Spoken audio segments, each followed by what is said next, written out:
$50,000 fine for a children's horse parade.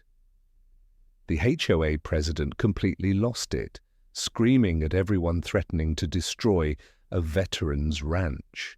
But here's the insane part. She was yelling directly at the governor of Texas and had no idea who he was the moment she realized. Priceless. Hey everyone, I'm in Texas, where some HOA presidents think they're many dictators. Which state are you watching from?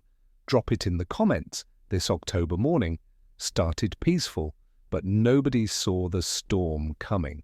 I first met Ryan Thompson at his Willow Creek Ranch on the outskirts of Austin, Texas. The morning sun cast long shadows across the pastures where 20 horses grazed peacefully. Ryan was in the main arena working with a young veteran who gripped the saddle horn with white knuckles, his body tense with memories that haunted him even in this peaceful place. "Easy there, just breathe with the horse," Ryan said softly, his weathered hands steady on the lead rope. "Thunder here knows what he's doing. He's helped dozens of guys like you find their way back." The veteran slowly relaxed as the gentle giant beneath him walked in slow circles. This was Ryan's life work, using horses to heal the invisible wounds of war, a mission born from his own journey.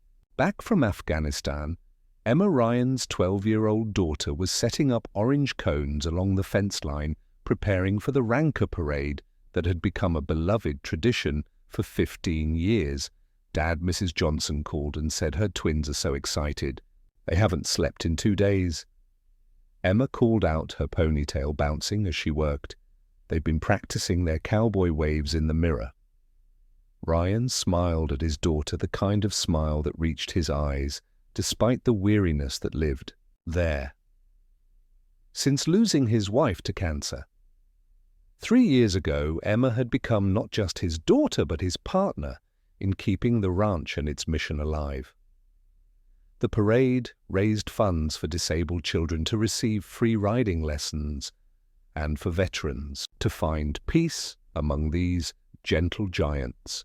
Meanwhile, 2 miles away, in the gleaming new development of Silverstone Estates, Margaret Whitfield sat in her home office, a space that looked more like a corporate boardroom than a residence the walls were, covered with photos of her younger self in Powers suits, shaking hands with executives, cutting ribbons at grand openings. But those photos were from another life, before the bankruptcy, before the divorce, before she had to leave California in disgrace. She spread out a map on her mahogany desk, her perfectly manicured finger tracing the border between Silverstone Estates and the surrounding properties. "That pathetic ranch is ruining everything," she muttered, drawing a red circle around Willow Creek Ranch. The morning breeze carried the faint smell of horses through her open window, and she slammed it shut with disgust. Karen Walsh, the HOA vice president, shifted uncomfortably in the leather chair across from Maggie. As a single mother of 2 young boys, she had taken this position hoping to make extra money, not to wage war on neighbors. Maggie, they've been there long before Silverstone was even built. Karen ventured carefully. "The ranch is part of the area's charm. Really, my boys love seeing the horses when we drive by." Maggie's eyes flashed dangerously. "Charm, is that what we're calling property devaluation?" "Now I've done my research, Karen. Their parade route crosses onto HOA-controlled property for the last 200 Amtor on Pine Ridge Drive. For 15 years they've been trespassing and nobody had the backbone to stop them. Well, that changes now. At a small coffee shop in town, a customer casually mentioned to his friend, "Hey, did you hear? Some big shot VIP is supposed to show up at the horse parade this year. My cousin works at the state capitol and said they're preparing for someone important." The friend shrugged, more interested in his morning pastry than local gossip. But sometimes the most important details slip through in the most ordinary conversations. Back at the ranch, Ryan was finishing the morning's therapy session when his phone buzzed with an email notification. His face darkened as he read, "Notice of violation all. Equestrian parades on Pine Ridge Drive are hereby prohibited. Any violation will result in fines of $500 per horse per incident. This rule takes effect immediately by order of the Silverstone Estates Homeowners Association." Emma read over his shoulder. "But Dad, we've used that route for 15 years. I already promised my whole class they could watch from the corner." Her voice cracked with the threat of tears. Ryan's jaw tightened as memories flooded back. Nights in Afghanistan when he'd fought for freedom and principles bigger than himself. He'd come home to build something pure and good, and now some HOA president wanted to destroy it over 200 metres of asphalt. His hands clenched as he fought to control anger that hadn't surfaced in years. "Don't worry, sweetheart," he said. Finally his voice steady despite the storm brewing inside. "I'll handle this. We've faced bigger battles than some power-hungry HOA board." As Emma went back to her preparations, Ryan called Carlos Rodriguez, his neighbor, who ran the local coffee shop. "Carlos, you free? I need to understand exactly what legal ground we're standing on. Looks like we've got ourselves a fight." In the background, Carlos looked up from an old law book. 3 years ago, the previous HOA had sued him over a sign they claimed was too large. He taught himself property law out of spite, and "one I'll be right over, amigo and Ryan. I might have some interesting information about Pine Ridge Drive." As the morning sun climbed higher, none of them noticed the black SUV parked at the edge of the ranch property. Inside, Robert Mason, governor of Texas, studied a photograph in his wallet, a young woman in military fatigue smiling despite exhaustion. Below the photo, a handwritten note 2 years after. "Ryan saved me." He'd been watching, waiting for the right moment. Sometimes justice needed help from unexpected places. The storm was coming and nobody was prepared for what would happen when it arrived. The Silverstone Estates HOA meeting room was packed to capacity that Tuesday evening. An unusual turnout for what were typically sleepy gatherings about lawn height and mailbox colors.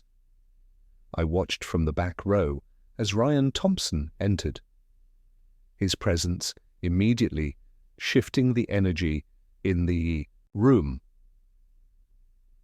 He wore his best plaid shirt and clean jeans, a stark contrast to the sea of expensive suits and designer dresses around him. Emma sat quietly beside him, her small hand occasionally reaching over to squeeze his arm and support. The whispers started immediately rippling through the crowd like wind through wheat. "That's the horse guy." Someone muttered. "Can you believe he actually showed up?" Another voice added. But Ryan kept his eyes forward, his military bearing evident in his straight spine and steady gaze. Maggie Whitfield sat at the head of the conference table like a queen holding court, her silver hair perfectly coiffed, her navy blazer pressed to perfection. She let the silence stretch just long enough to feel uncomfortable before speaking, in a voice dripping with false sweetness. "Welcome, Mr. Thompson, I understand. You wish to discuss our recent notification regarding the use of Pine Ridge Drive." Her smile never reached her eyes, which remained cold and calculating. The other board members shifted nervously in their seats, except for Karen Walsh, who kept glancing between Maggie and Ryan with growing unease. 15 years, Ryan said, finally, his voice calm but carrying an edge of steel. For 15 years, our ranch has organized the horse parade without a single incident, without one complaint, bringing joy to hundreds of children and raising over $200 for charity. Why is this year different? His question hung in the air, like a challenge. Maggie's perfectly painted lips tightened almost imperceptibly. Times change. Mr. Thompson, Silverstone Estates is a premium residential community with certain standards to maintain. We can't have livestock parading through our streets like some kind of Wild West show.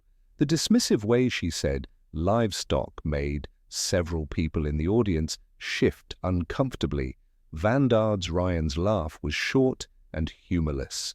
Is that what we're calling discrimination against veterans and disabled children now, because that's who you're really hurting? Here, not me, not my ranch, but the kids who count down the days until they can be cowboys and cowgirls for an afternoon. And the veterans who found peace working with these horses. His voice rose slightly, passion breaking through his controlled facade. Or maybe the real issue is that you don't like the smell of horses drifting over to your $2 million McMansion. The room gasped at his directness, and Maggie's face flushed red. How dare you speak to me like that? Maggie stood abruptly, her chair scraping against the floor. I have every right to protect property values and maintain the quality of life for our residents. You think because you wrap yourself in the flag and hide behind children that you're untouchable? I've run companies worth $500 million. I will not be lectured by some horse trainer. Her voice had risen to nearly a shout, and several board members looked distinctly uncomfortable. Karen Walsh tried to interject. Perhaps we could find some compromise, but Maggie whirled on her. Quiet, there will be no compromise. The law is the law, and HOA regulations are binding. This meeting is over. As people began to file out, talking in hushed tones about the unprecedented display of hostility, Ryan paused at the door. He turned back to face Maggie, his expression unreadable. You know what, Maggie? I spent 3 tours in Afghanistan fighting for freedom, including the freedom for people like you to become petty tyrants in your little kingdoms. But I also learned how to fight tyrants, big and small. This isn't over. Emma tugged at his sleeve, whispering just loud enough for those nearby to hear. Dad, look, she's shaking. And indeed, Maggie's hands trembled slightly as she gathered her papers. In the parking lot, Carlos Rodriguez was waiting by Ryan's truck, his laptop balanced on the hood. That sounded like it went well, he said, dryly, having heard Maggie's shouting from outside. But before you give up hope, check this out. I've been diving deep into property records, and that last 200 mem of Pine Ridge Drive, there's a legal dispute from 3 years ago. The case is still pending. In court 3 years ago, the previous HOA sued me over a sign they claimed was too large. I taught myself property law out of pure spite and won.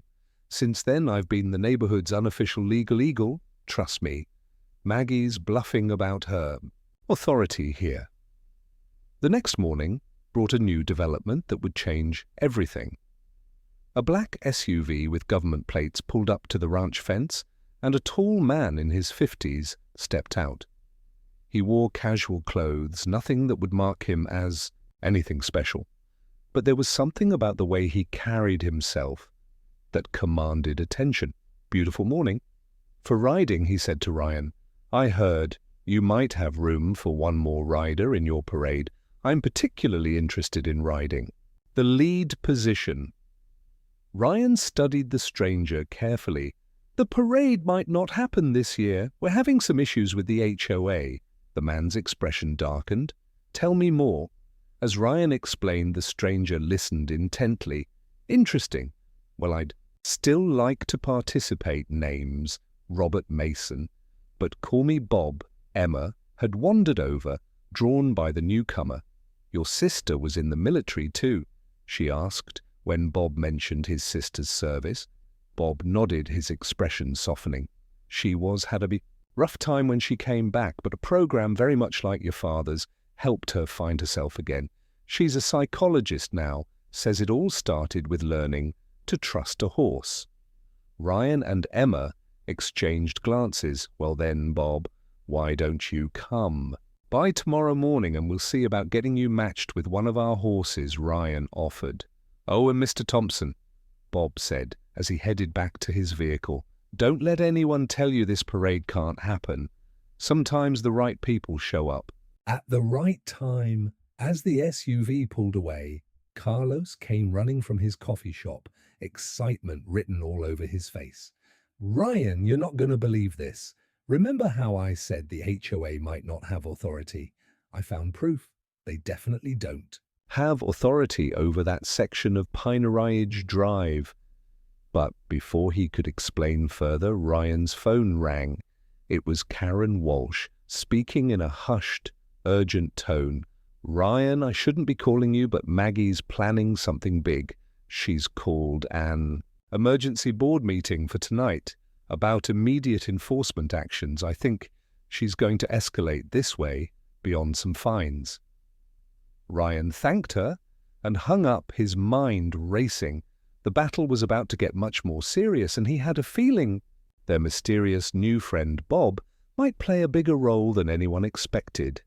As storm clouds gathered on the horizon, matching the turmoil brewing in their small community, everyone involved was about to discover that some battles are about much more than horses and parades. The next morning hit like a sledgehammer, 7 a.m. sharp. A process server knocked aggressively on my door. Ryan answered in his bathrobe to find a stern woman holding papers, thick as a novel. "Ryan Thompson, you're being served." She thrust the papers at him and left. Emma appeared at his shoulder, still rubbing sleep from her eyes. "What's wrong, Dad?" One look at his face as he scanned the documents told her everything. This was bad, really bad. "G's suing the ranch," Ryan said slowly, his voice hollow. 47 different violations, from noise pollution to emotional distress to decreased property values. She's asking for $500,000 in damages and an immediate cease and desist on all ranch operations. Emma's face went pale, but that would shut us down completely. What about the veterans? The parade is only 10 days away. Ryan sank into a chair, the weight crushing down on him. This was his daughter's inheritance, his life's work, everything he'd built to honor. His late wife's memory, all hanging by a thread because of one woman's power trip. Carlos showed up within 30 minutes, still in his coffee shop apron, carrying 3 cups of his strongest brew. "Okay? Don't panic?" he said, though his face showed concern. Lawsuits like this are meant to intimidate. But here's the good news. Remember that boundary dispute I mentioned? Pineridge Drive's last 200 mem aren't just questionably under HOA control. They're definitively not. A judge issued a preliminary ruling 3 years ago that the road remains public property. Maggie either doesn't know or hopes we won't find it. Ryan managed a weak smile. "Great, but that doesn't help with the lawsuit about the ranch itself." Carlos nodded grimly. "True, but I called legal aid. They hate HOA overreach cases and might take it pro bono." Emma grabbed her father's phone and did what kids do. Best turned to social media. Within an hour, she'd created Save Willow Creek Ranch with a simple message about fighting HOA bullying. The response was immediate and overwhelming. By noon 5, 0 likes and 2,000 shares. Comments poured in. "Ryan saved my son's life after Iraq. This ranch gave my daughter confidence." The virtual army was heartening, but Ryan knew it wouldn't pay legal bills. The afternoon brought new crisis. Ryan's insurance agent called. "I'm sorry, but corporate is canceling your liability policy immediately. The litigation makes you too high risk." Ryan's hand tightened on the phone. "They can't do that. 15 years without a single claim." The agent sounded apologetic. "I know, I fought them, but their lawyers are spooked. Without insurance, you can't legally operate. Ryan hung up and punched the barn wall, immediately regretting it as pain shot through his hand. He couldn't lose control. Not when so many depended on him. That evening, Maggie called an emergency HOA meeting. I've been made aware of a social media campaign attempting to defame this organization. She announced, "This is cyber harassment. I'm proposing a new rule. Any filming or social media posts about HOA, property without permission, will result in 1,000 fines." Karen Walsh found courage. "Maggie, this is going too far. You're restricting free speech." Maggie's eyes flashed. "You're either with me or against me, Karen." The vote was close. 746 against, but it passed. The room erupted in arguments. The next day, a local news crew showed up at the ranch as they filmed. 3 HOA security vehicles screeched in, "Stop filming immediately. You're violating HOA regulation. 73B passed yesterday." The young reporter looked incredulous. "Yesterday? How convenient. Are you trying to prevent media coverage?" She turned to her cameraman. "Make sure you're getting this. HOA attempts to silence free press." The guards looked uncertain, calling Maggie, who could be heard, screaming. Through the phone, Susan Martinez from Legal Aid visited Ryan. "Mr. Thompson, I've been following your case. This is exactly the overreach we fight. I'll take your case pro bono. But understand Maggie Whitfield has deep pockets and a scorched earth mentality. This will get uglier before it gets better." Ryan shook her hand gratefully. "I've been in uglier fights. At least here nobody's shooting at me." Susan smiled grimly. "Don't be so sure. Character assassination can be just as deadly." That night, as Ryan tucked Emma into bed, she asked the question he'd been dreading. "Dad, are we going to lose the ranch?" He sat on the edge of her bed, choosing words carefully. "I don't know, sweetheart, but we're going to fight with everything we have. Your mum loved this place. I won't let anyone take it without the fight of their lives." Emma nodded solemnly. "Mom would be proud of you, Dad. I am too." The next morning brought a registered letter that made everything worse. Notice of intent to foreclose. The bank spooked by. The lawsuit and cancelled insurance was calling in his business loan 30 days to pay in full or lose everything. Ryan's hands shook as he read it 3 times.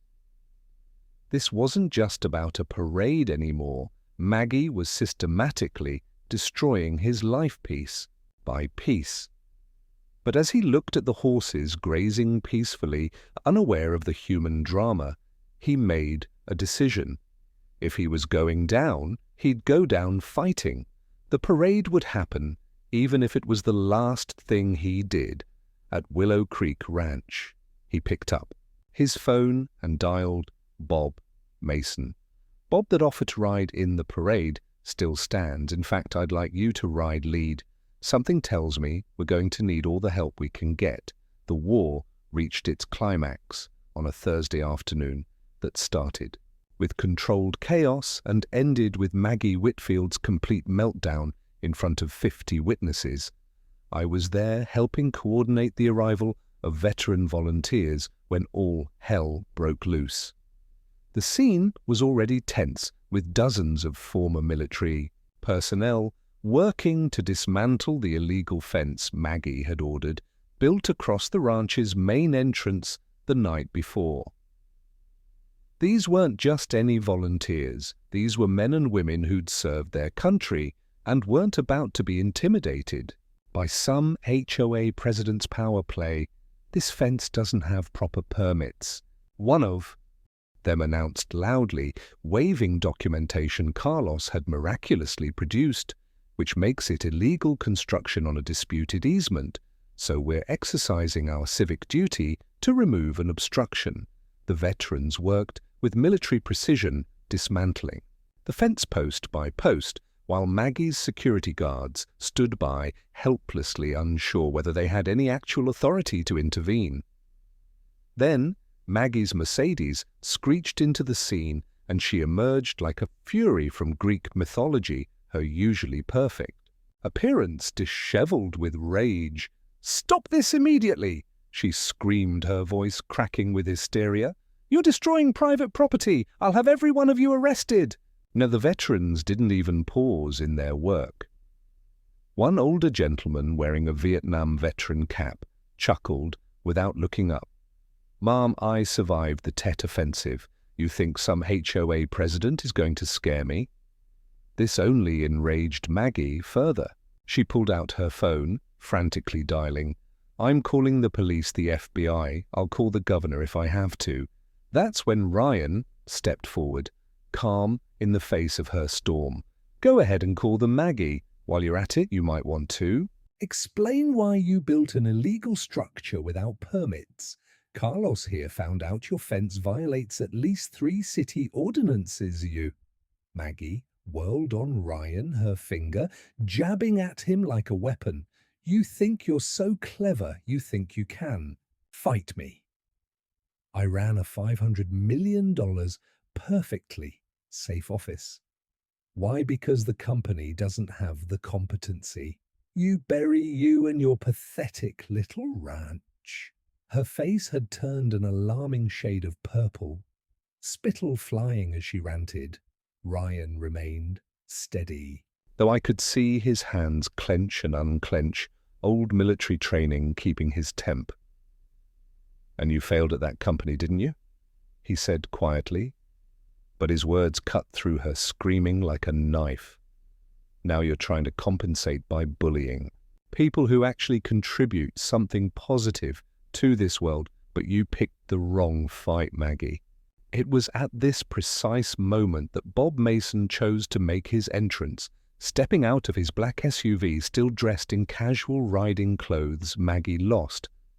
In her rage, didn't notice the way the crowd suddenly grew quiet, didn't see the recognition dawning on several faces. She whirled on this new arrival, practically foaming at the mouth. "And who the hell are you? Another one of his veteran buddies? Get off this property before I have you arrested for trespassing." Bob stood there, calmly, hands in his pockets, studying Maggie with the kind of quiet authority that made people stop and pay attention. "I'm someone who's very interested in this parade," he said, simply. "In fact, I'll be riding the lead horse." "Oh, hey, will you now?" Maggie laughed maniacally, stepping closer to Bob, her finger now pointing at his chest. "Let me tell you something. Mr. Whoever you are, there will be no parody. I will use every connection I have, every dollar in my bank account. Every favor I'm owed to make sure of it. I'll call the governor myself if I have to." Karen Walsh, who had just arrived, went pale as she recognized Bob. She tried to intervene. "Maggie, stop. You don't understand. He's—" But Maggie cut her off with a vicious snarl. "Shut up, Karen! You're fired! All of you who stand against me are finished in this town." Bob reached into his pocket, slowly pulling out his wallet with deliberate calm. "You want to call the governor, Mrs. Whitfield?" He flipped open the wallet, revealing his state identification. "No need, I'm already here." The silence that followed was deafening. You could have heard a pin drop from 100 yards away. Maggie's mouth opened and closed like a fish out of water as the blood drained from her face. "Governor Robert Mason," he continued, his voice carrying across the stunned crowd. "And yes, I'll be riding the lead horse in the parade that you've been trying so desperately to stop, the parade that helps veterans like my sister who found her way back to life thanks to Miss Thompson here." The crowd erupted. Phone cameras that had been recording the entire meltdown now zoomed in on Maggie's face as the full horror of her situation sank in. She had just threatened on camera to destroy the governor of Texas. She had screamed in his face, called him names, and promised to use every resource at her disposal to fight him. Her legs gave out, and she would have fallen if Karen hadn't rushed forward to steady her. "No, Maggie," whispered her voice barely audible. "This can't be happening. You tricked me." Governor Mason shook his head. "No one tricked you, Mrs. Whitfield. You revealed exactly who you are all on your own. And these 50 witnesses, plus what I'm guessing is soon to be viral video footage, just saw you threaten a state official while attempting to shut down a charity event for disabled children and veterans." Emma, who had been watching from the barn door, tugged on Ryan's sleeve and whispered loud enough for those nearby to hear, "Dad, is she still breathing? She looks really pale." The innocent concern in her voice seemed to snap Maggie out of her shock. She straightened up, trying to salvage some dignity, but her hands shook violently and tears had smeared her perfect makeup. I didn't know," she stammered. "If I had known who you were." The governor's expression hardened. "So it's acceptable to treat regular citizens this way, but not government officials? That's very enlightening. Mrs. Whitfield, I think you and I need to have a serious discussion about abuse of power." Ryan stepped forward then, and I was amazed by his composure. Any other man might have gloated, might have twisted the knife, but he simply said, "Governor Mason, I appreciate your support. The parade means everything to our community." Then he turned to Maggie, who looked like she might faint at any moment. "Maggie, this doesn't have to destroy you. People can change, can learn from their mistakes. The question is, what are you going to do now?" But Maggie was beyond hearing. She broke free from Karen's supporting arm and stumbled toward her car, mumbling incoherently about lawsuits and connections and how this couldn't be happening. As she drove away, swerving slightly, Karen called after her with genuine concern, "Maggie, you shouldn't be driving." The crowd began to disperse, but the energy was electric. Within minutes, clips of Maggie's meltdown were being uploaded with titles like HOA, President Loses It on Governor, and Karen Goes Nuclear, not knowing who she's threatening. The thumbnail that would eventually go viral showed Maggie red-faced and pointing with the governor's calm face in the background, the contrast speaking volumes. As I helped clean up the dismantled fence pieces, I heard Carlos say to Ryan, "You know, this video is going to destroy her, right? Her reputation, her position, everything." Ryan nodded slowly. She did it to herself. All we did was stand up for what's right, but even as he said it, I could see the conflict in his eyes. Victory shouldn't taste this bitter, even when it was justified. 9 p.m. in Maggie Whitfield's home. Office felt like midnight in a mausoleum. She sat alone in the dark, illuminated only by her laptop screen, watching the viral video for what must have been the 100th time. HOA President Lowe's, it threatening horse parade, doesn't know it's the governor. 15 million views in 6 hours. The comments scrolled endlessly, a mix of mockery and surprising sympathy. The flashbacks came in waves as Maggie reached for the whiskey bottle. 3 years ago, a different boardroom. "Mrs. Whitfield, you're being terminated for gross mismanagement." Her ex-husband's lawyer, "My client offers a generous settlement provided you relocate out of state." Texas was supposed to be her comeback. The HOA was supposed to prove she could still lead. Instead, she'd just repeated the same destructive pattern, except this time the whole world was watching. Karen Walsh found the front door unlocked and let herself in. Genuinely worried about the woman who had just fired her, she found Maggie in the office, mascara streaked down, her cheeks looking far older than her 52 years. "Come to gloat?" Maggie asked, her voice hollow. Karen shook her head, sitting down across from her. "I came to make sure you were okay, and to return these, she placed down 8 resignation letters from the other board members. Maggie, you need help. This isn't about the parade anymore. This is about you destroying yourself. Maggie laughed bitterly. Help! I'm the woman who screamed at the governor on camera. I'm done, Karen. Finished again? You're not finished, Karen said firmly. You're at rock bottom, sure, but that means the only way is up. I'm a single mum, remember? I know what it's like to feel like everyone's against you. The difference is, I had people who wouldn't let me self-destruct. The phone rang, interrupting their conversation. Maggie's lawyer delivered the final blow. The lawsuit has no merit. Thompson could counter-sue. My advice, drop everything immediately. Maggie hung up, whispering, I just wanted to matter again. After losing everything in California, I thought if I could control something, anything, I'd feel important. But I've destroyed everything again. At 3 in the morning, after Karen had left, Maggie made a decision that would change everything. She drove to Willow Creek Ranch, not entirely sober, carrying a private property, no trespassing sign, but as she stumbled out of the car, the absurdity hit her. Here she was, a once powerful CEO, drunk and alone, about to vandalize a ranch that helped veterans and children. When she tried to hammer the sign into the ground, she tripped and fell, face first, into mud. That's how Ryan found her, alerted by barking dogs.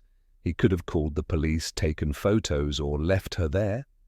Instead, he remembered Afghanistan, remembered choosing mercy over vengeance.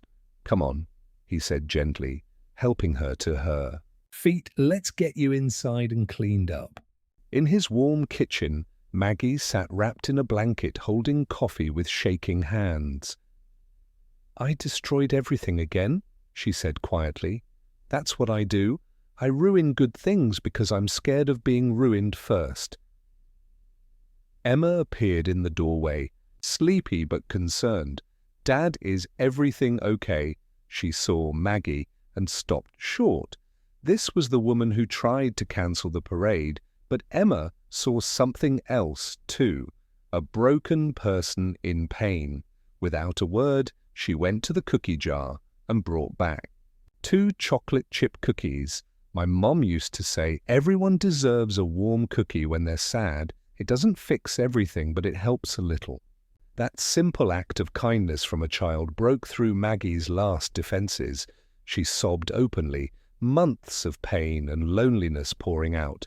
Emma sat beside her, patting her shoulder awkwardly. It's okay, Mrs. Whitfield. Everyone makes mistakes. The important thing is what you do next. After Emma went back to bed, Maggie asked to borrow Ryan's phone. I need to send an email to the governor, to everyone I need to make things right. The email she sent at 3:17 a.m. would later be read aloud at the parade. I have lost everything too. Pride, twice. Now I targeted Mr. Thompson not because he did anything wrong, but because I was terrified of feeling powerless in trying to prove I had control. I became someone I despise. I am dropping all legal action and resigning from the HOA to the children and veterans I hurt. I am deeply sorry. To Mr. Thompson and Emma, thank you for showing kindness when I deserved none. I'm ready to rebuild now the right way. The next morning, Maggie woke on the couch, disoriented and ashamed. But Emma, was he there, sketching parade posters? Want to help with the parade now? Maggie acknowledged her concern, and Emma smiled. He's okay. Buttercup is super gentle. Want to meet her? The girl said simply. Unless you're still scared of horses. In the barn, as Buttercup nuzzled Maggie's trembling hand, Emma explained, horses can sense when you're afraid, but they can also sense when you're trying to change. Maggie stood there crying as this 1,000 lb animal showed her more gentleness than she'd shown anyone in months. Over the following days, Maggie threw herself into making amends. At her final HOA board meeting, she announced her resignation and, proposed that Silverstone Estates sponsor the parade with $10,000. I'm not doing this because I'm afraid of lawsuits. I'm doing it because it's right. For the first time in 3 years, I want to do something because it's right.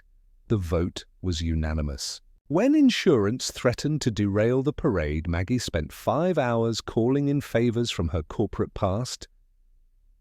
I know I was horrible to you, she told former colleagues, but please just listen. She burned her last professional bridges but secured coverage at a better rate. Why did you do it? Ryan asked. Maggie smiled weakly. Because Emma was right. It's not about being important. It's about doing important things. Governor Mason visited, officially telling the media this is what real leadership looks like, compassion and second chances. He asked Maggie, "Are you learning to ride?" She stepped forward, terrified but determined. "Yes, sir. Ryan and Emma have been teaching me I'm supposed to ride in the parade, if that's okay." The transformation was complete when a reporter asked about her fall from Grace. "Grace isn't something you fall from." Maggie replied, "It's something you fall into." It took hitting rock bottom to realize that Ryan and Emma showed me grace when I deserved judgment. That evening, as volunteers gathered for a barbecue, a young veteran approached Maggie for job hunting advice, her eyes lit up with purpose. "Sit down, son. Let's talk about translating military skills to civilian work. Sometimes the best redemption is finding new ways to use old skills for good." The storm was passing, and tomorrow's parade would dawn clear and bright, the morning after Rock Bottom dawned with unexpected possibilities. I arrived at the ranch early to find Maggie Whitfield asleep on Ryan's couch, still wearing yesterday's mud-stained clothes, looking more human than I'd ever seen her. Emma was sitting at the kitchen table, sketching on a large poster board, working on parade decorations, as if having her family's former enemy passed out in their living room was perfectly normal.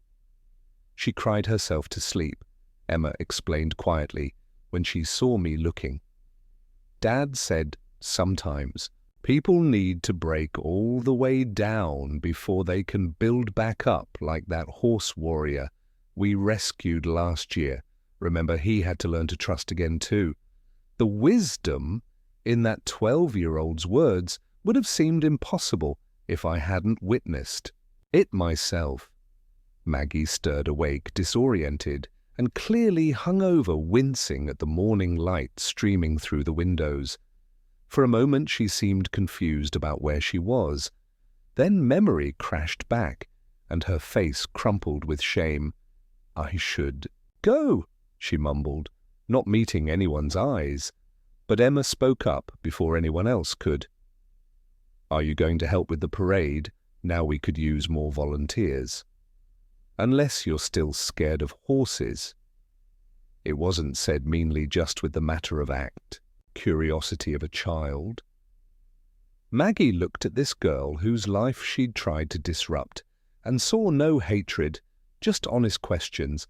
I don't know anything about horses. They terrify me, actually." Emma brightened. "That's okay. Buttercup is super gentle. She helped 3 kids overcome their fear just last month.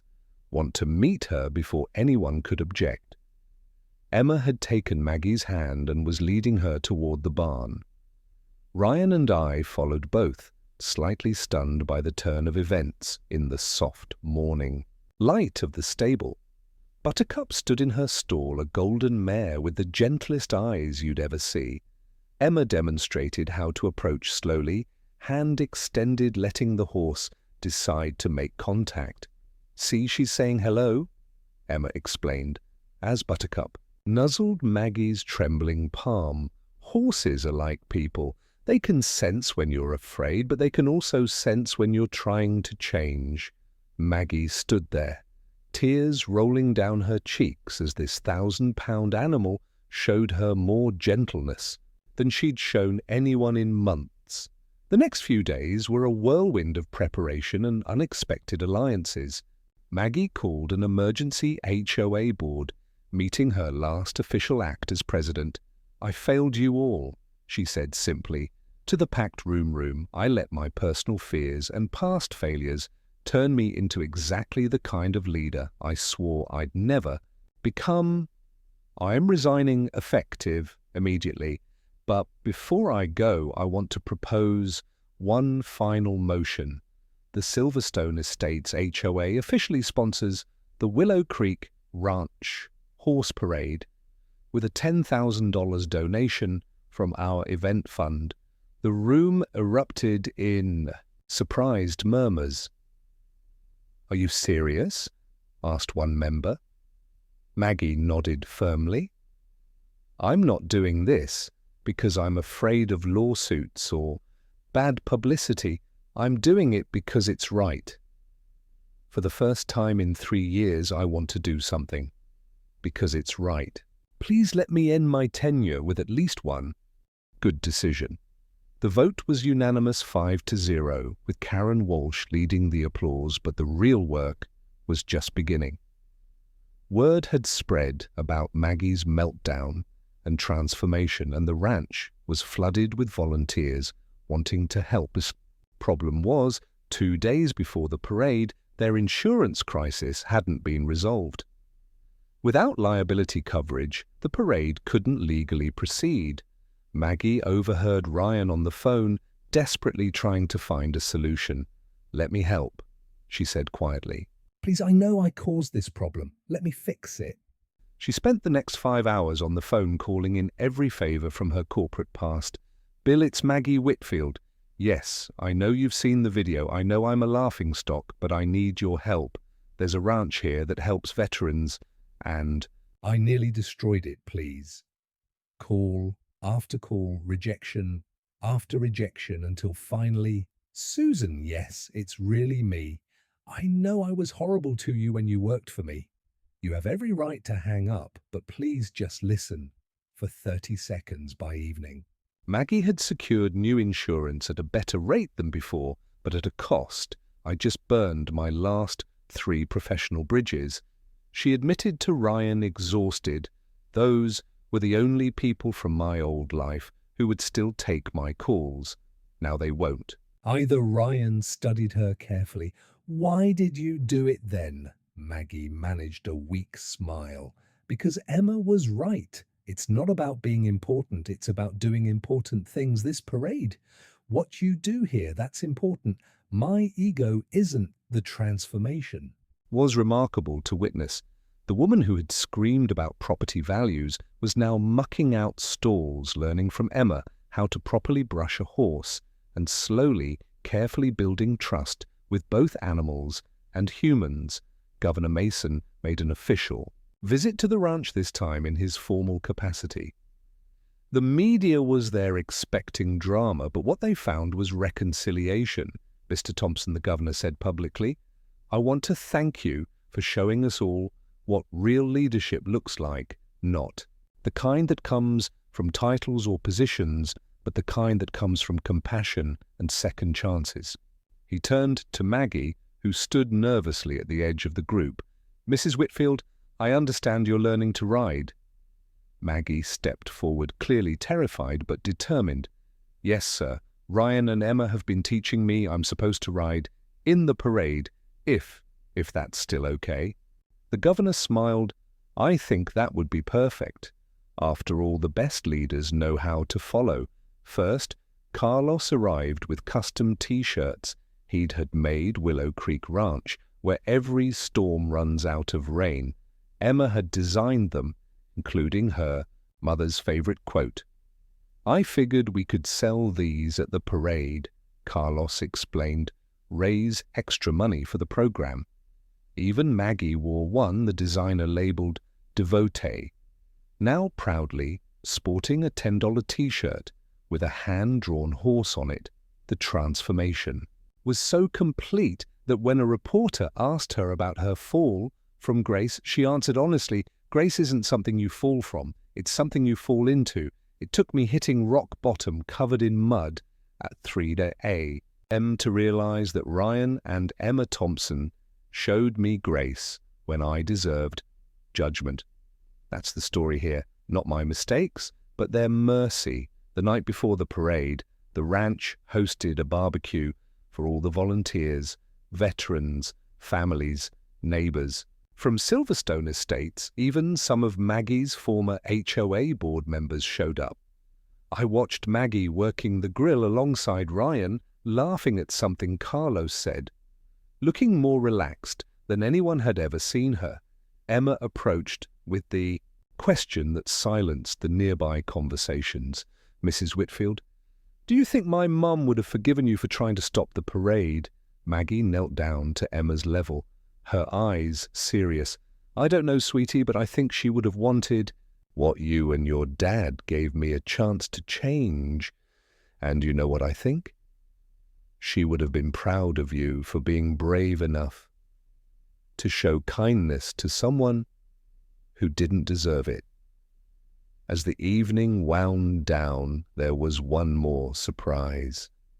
A young veteran approached Maggie nervously. "Ma'am, I heard you used to run a big company. I just got medically discharged, and I don't know what to do with my life now. Everyone says I need to network, but I don't even know what that means." Maggie's eyes lit up with something that had been missing for years. Purpose. "Sit down, son. Let's talk about your skills and how they translate to civilian work. And please call me Maggie." As they talked, Ryan caught my eye and nodded toward them. Sometimes the best redemption is finding a new way to use your old skills for good. The storm was passing, and tomorrow's parade would dawn clear and bright. But tonight was about transformation, about a community choosing healing over hatred. The horses seemed to sense it too, calm in their stalls, ready for tomorrow's joy. The morning of the parade arrived with perfect Texas weather that made you believe in fresh starts at 6 a.m. Willow Creek Ranch buzzed with organized chaos. 30 horses gleamed from grooming their manes, braided with patriotic ribbons. 50 children, in donated cowboy hats, practiced their waves, while parents fussed with cameras. Emma directed younger riders. With patient authority, "Hold the reins like you're holding a bird, gentle but firm." She spotted Maggie standing uncertainly by Buttercup's stall, looking foreign in borrowed boots and jeans. "Ready, Mrs. Whitfield?"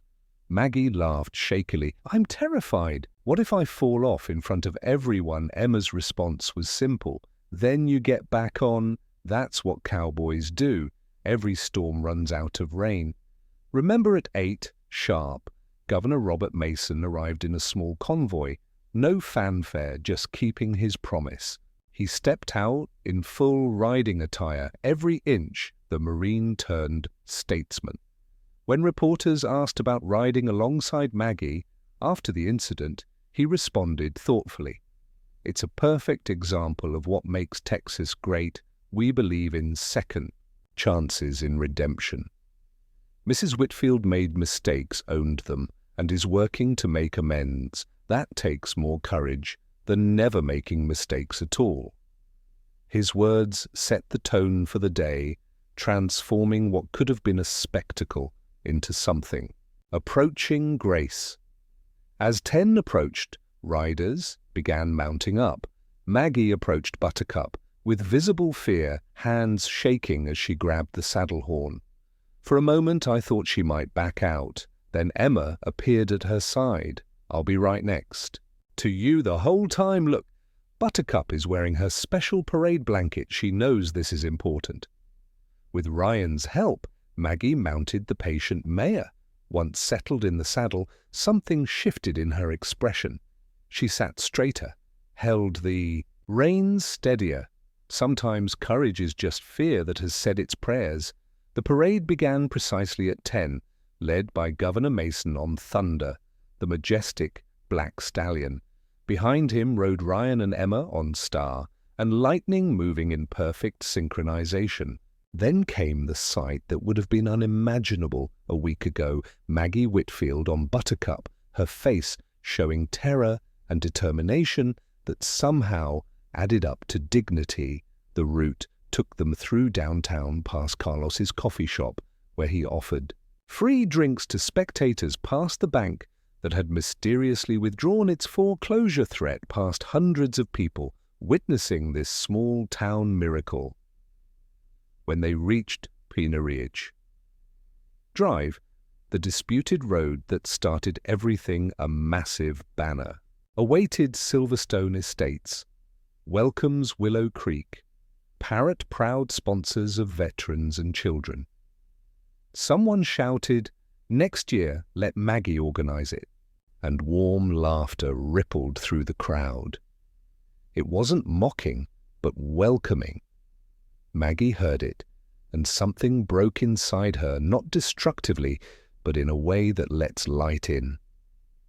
She was crying openly, but kept riding, kept her seat, kept moving forward.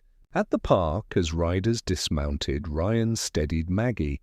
"You did it," he said simply. "I was terrified every second," she admitted, "but I did it anyway." Is that what courage feels like? Governor Mason took the microphone for closing ceremonies. This parade represents something special. It's about what happens when a community chooses compassion over conflict, when people have the courage to change and others have the grace to let them. He looked directly at Maggie. "A week ago, Margaret Whitfield sent me an email at 3:17 in the morning. She wrote, 'I've spent so long trying to matter that I forgot what actually matters.' Well, Mrs. Whitfield, what matters is exactly what happened here today." Then came the surprise: Texas will provide $5 million to expand the Willow Creek Veterans Therapy Program statewide. This model of healing, of second chances, needs to be available to every veteran who needs it. The crowd erupted, but the governor continued, "I'd like to recognize Margaret Whitfield, whose advocacy this past week helped make this possible. Sometimes the best advocates are those who've walked through the fire themselves." The afternoon became a blur of celebration. Emma showed me her phone, where the parade live stream had garnered 50 million views. The top comment read, "This is the redemption story we all needed. From Karen loses it to Karen finds grace." Carlos sold out of T-shirts and took orders for hundreds more. Local news interviewed participants, all telling variations of the same story: how a community chose healing over division. Near the end, a young veteran approached Maggie as she helped. "Unsaddle Buttercup, ma'am. I'm the guy you talked to about job hunting. I've got 3 interviews next week using the resume format you showed me." Maggie's face lit up with genuine joy. "That's wonderful. Come by tomorrow if you want to practice interview skills. I volunteer here now." Ryan overheard and smiled. "Volunteer?" "Huh," Maggie nodded. "If you'll have me, I spent years climbing ladders that led nowhere. Maybe I can help others climb the right ones." As sunset painted the sky gold and pink, I surveyed the scene. Emma was already planning next year's parade, her notebook full of ideas. Ryan talked with the governor about the expansion program, quiet, pride in every gesture. And Maggie was in the barn with Buttercup, learning proper stable care from a 12-year-old with the humility of someone reborn. In the far paddock, a rescued horse watched wearily, still learning to trust, just like someone else had learned. Every storm runs out of rain, and sometimes you have to lose everything to find what really matters.